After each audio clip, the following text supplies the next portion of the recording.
Before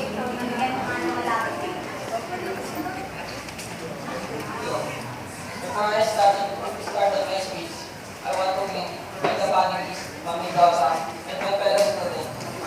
A blessed afternoon to all of you. My topic is sex for men. It is very shocking that the Filipino workers in the Middle East offered sex in the exchange for the plane ticket to return back to their countries of origin. It is the agency and the employer's responsibilities to get an airline ticket for the workers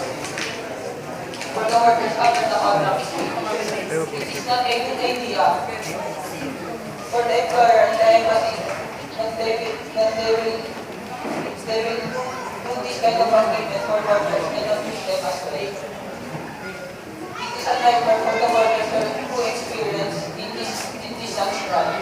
And also the reputation and the professionalism and the fear of God and the fear to the God and the fear to the God are got from the people who are doing as such.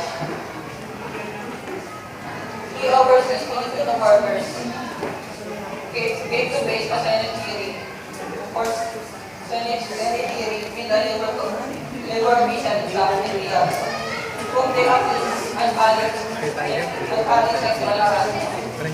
India and Annalisa and Michelle were all wearing belts. They faced a joint hearing with a Senate vehicle, and there were two meetings.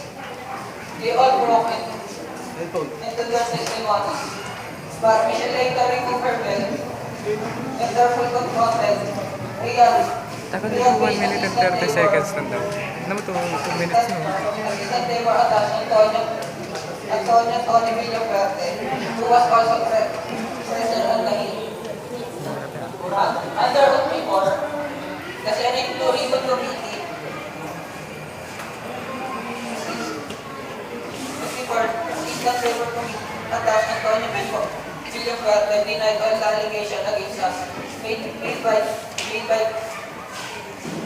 three former overseas Filipino workers.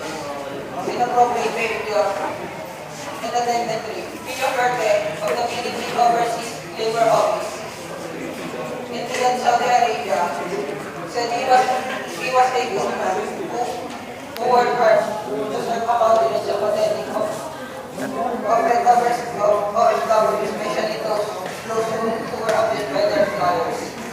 But many senators present hearing on the so-called sexual credit scandal found it hard to believe that Villaferte was innocent.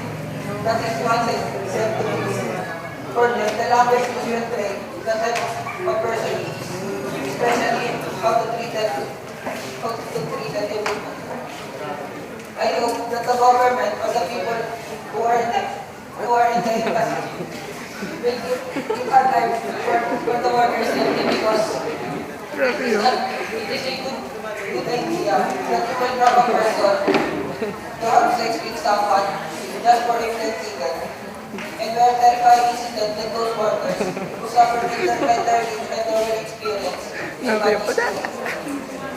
But further, there are people who are trying to make a mess for the people who wanted her to live their level because it won't make a sense for employed workers from foreign lands. It is the thing that they will get when they reach the center.